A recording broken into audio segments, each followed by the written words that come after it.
segment. We are here with one of the top college football minds in the nation. He is from SB Nation and also the editor of Rock M Nation.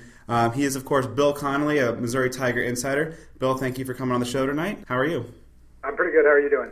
Excellent. Let's dive right in. How much of a concern do you think was the second half finish last week against Georgia? Was it an aberration, or do you think it's a genuine cause for panic?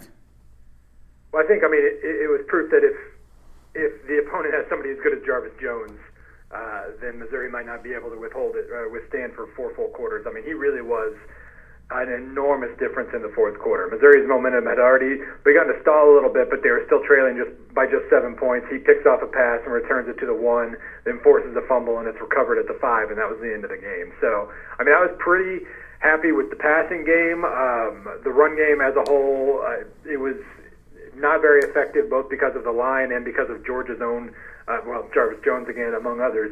And so it was a little bit disconcerting, but all in all, I think this said as much about Georgia as it did about Missouri. Now, after last week's loss, how important is this game to Missouri in order to maintain the momentum needed to basically compete in the SEC? Well, I think the biggest thing for 2012 is Missouri's schedule is brutal. They had their cupcake game against Southeastern Louisiana, and the rest that was it pretty much. The other non-conference games. You got Arizona State this week. You've got Syracuse at the end of the year. You've got a weird trip to Central Florida the week after South Carolina. So I think the bottom line for Missouri is you have to win all of these home games. It's going to be obviously very tough to win in a home against Alabama. But if you're making a goal, if your goal is 6, 7, 8 wins, then you pretty much have to sweep the other 5 or now 4 remaining home games to have a chance at reaching those goals. So this is an absolutely vital game.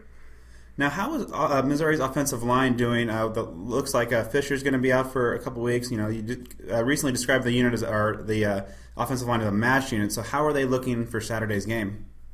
We're not completely sure yet. Of the original starting 5 for this year, left tackle Elvis Fisher is out for at least a while now with an MCL issue.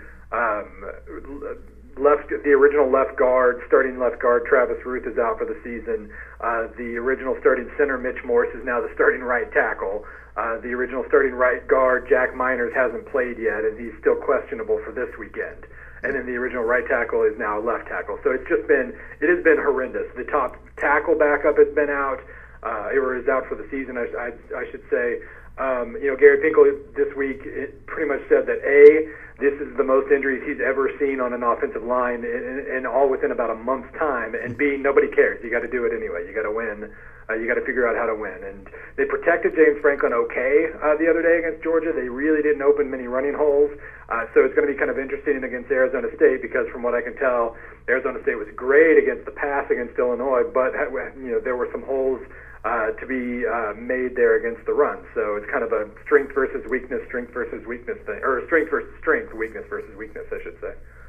Now, those of us who follow recruiting closely know that Missouri has number 1 overall recruit from the 2012 class, wide receiver Dorial Green-Beckham. Thus far, he seems to have some fairly modest production, 4 catches, 37 yards. How would you categorize his early development so far? Well, he's it's basically been all screen passes except for 2 fade routes. Basically, one of the fade routes was uncatchable, and the other one he reeled in pretty easily for 30 yards. That's going to be the name of the game with Green Beckham on standard downs. On first down, second and short, third and short, they're going to mix in a lot of screens. Hope he breaks one eventually. He did a couple towards the end of fall camp, and then on third, in more of the passing down situations, they're going to line him up alone on one side of the field and line everybody else up on the other, and if the matchup is right, they're going to go deep. Georgia did a really good job of making sure a safety was nearby on those passing downs, so he was going to be basically double covered on every single passing down, and James Franklin didn't even look his direction after a while. So I think from all we've heard, the development has been pretty good. It's just he hasn't had necessarily an opportunity yet to shine. There are enough weapons on this offense that James Franklin isn't going to force the ball to him in double or triple coverage. So, if he just has to serve as the world's greatest decoy, then that's fine too.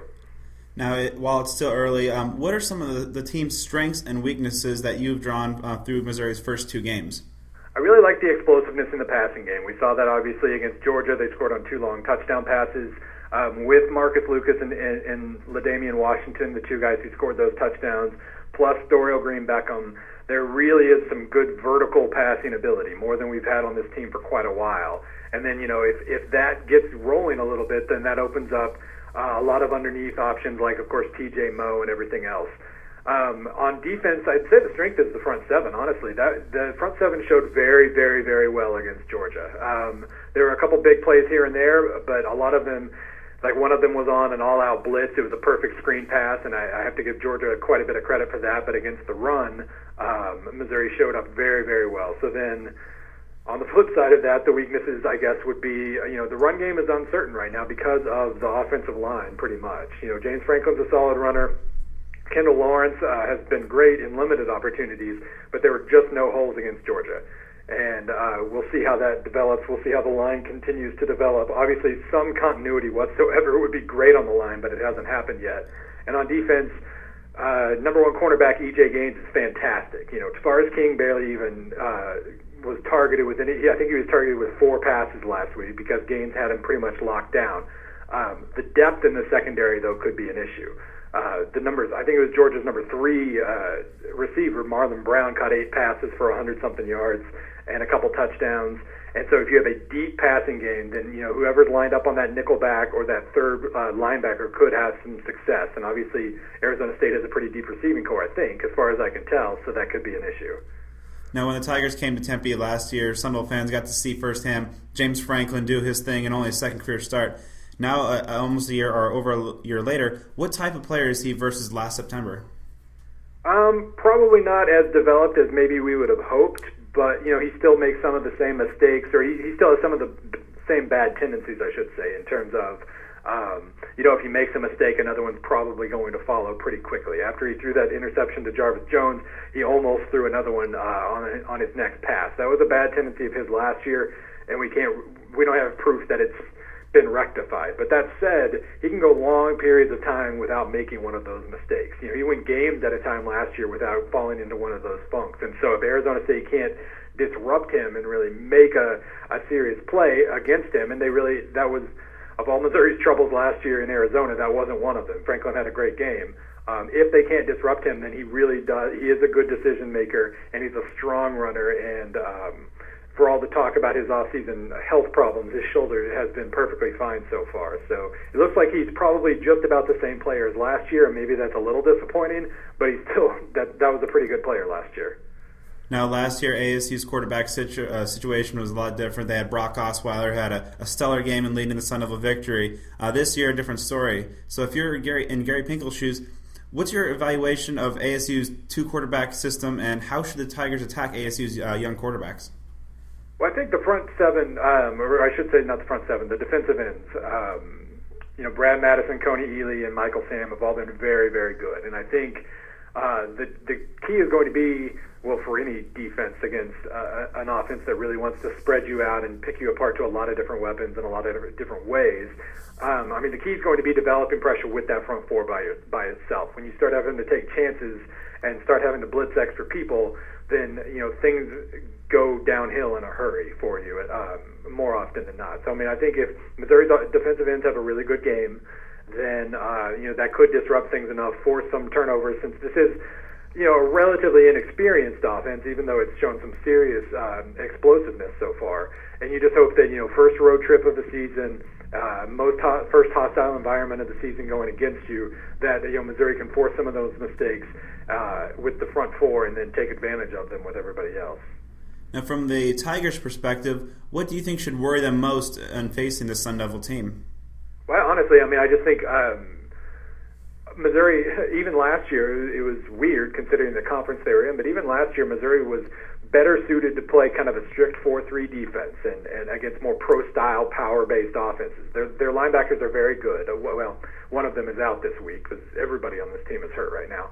But generally speaking, I think they're well equipped to handle that better than they are the spread offense. And Arizona State has shown the ability to go to a lot of different weapons so far this year. Cam Marshall hasn't been enormous, or at least he wasn't against Illinois, but he can be. He's something you have to account for. All these new receiving weapons have started to prove themselves a little bit, and that has to be accounted for. And I think the bottom line is, Missouri would rather play with those three strong linebackers than having to bring in a nickelback who's kind of shaky, or put a linebacker in coverage or anything like that. It doesn't play to the strengths of the defense, and so Arizona State could have some success if, like I said, if Missouri isn't able to develop a very good pass rush.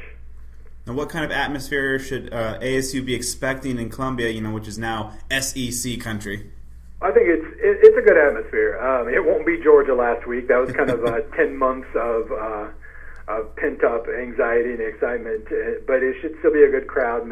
Faroe Field at night is a pretty fun place to watch a game and play a game. So it'll be hostile. It won't be it won't be Austin Stadium probably, but it'll be pretty good. And I think Arizona State does have a slight benefit in that, even if the team is ready to play, the crowd or the fan base itself is this is a hangover game for them after everything that happened last week. So maybe if Arizona State has some early success, then that'll really the crowd will kind of clam up a little bit, and it won't be quite as consistently well voiced as it was last weekend. But it's still, as a whole, Mizzou fans put on a pretty good show overall. I think it should be a good time. Now, for those Sun Devil fans that might not have kept a finger on the pulse of how Missouri has performed since the last meeting, how would you compare the 2011 Missouri Tiger team to this one now heading into the SEC? Well, E.J. Gaines has really come into his own since those first couple of games last year. He's Missouri's number one cornerback. He was a sophomore last year. He was really those first couple of games of the season, he was really he was great in coverage but terrible with ball skills, and Arizona State really took advantage of that a few times on deeper passes. He's developed a whole lot more than he had at that point in the season last year. Obviously, Henry Josie is hurt. He got hurt late in the year after he basically started with Arizona State. He had a great string of performances, and he's out for the season. Really, the major difference is I do think the defense is better than it was last year, but the offense is such a huge question mark with the injuries that I don't know exactly what Missouri is going to try to do, what they're going to be able to to successfully implement in terms of the game plan and everything else. So it's kind of a flip side. The defense is better, the offense is worse. Now, our last question for you. What are your major keys to Saturday's game, and how do you think the game will play out? Well, I think really it just comes down to if Missouri can establish the run when they have the ball. That's going to be the biggest thing. If they can't, James Franklin has shown that he can lead a pretty decent one-dimensional offense. They had some comebacks last year when they basically had to give up on the run and move to the pass, but that isn't optimal. And I think if this line can actually open up some holes for the running game, Kendall Lawrence and Marcus Murphy are very good in the backfield, but they need some semblance of help. If they can do that, if they can open up the passing game a little bit, then I think they'll be able to score a lot of points. If, though, they become one-dimensional, Arizona State has shown they really might have a pretty good pass defense this year, and it could play right into their hands if Missouri can't run the ball very successfully. On the other side of the ball is kind of the opposite thing. I think this is stop the pass to stop the run. Make them commit to pounding you with Cam Marshall repeatedly. Let them do that unless he's having great success. Just make sure you don't let them get the big plays in the passing game. Make sure they don't let you just string you side to side in the more of the horizontal passing game either. Force them to be one-dimensional in the opposite direction, and I'm relatively confident in that, but not 100%.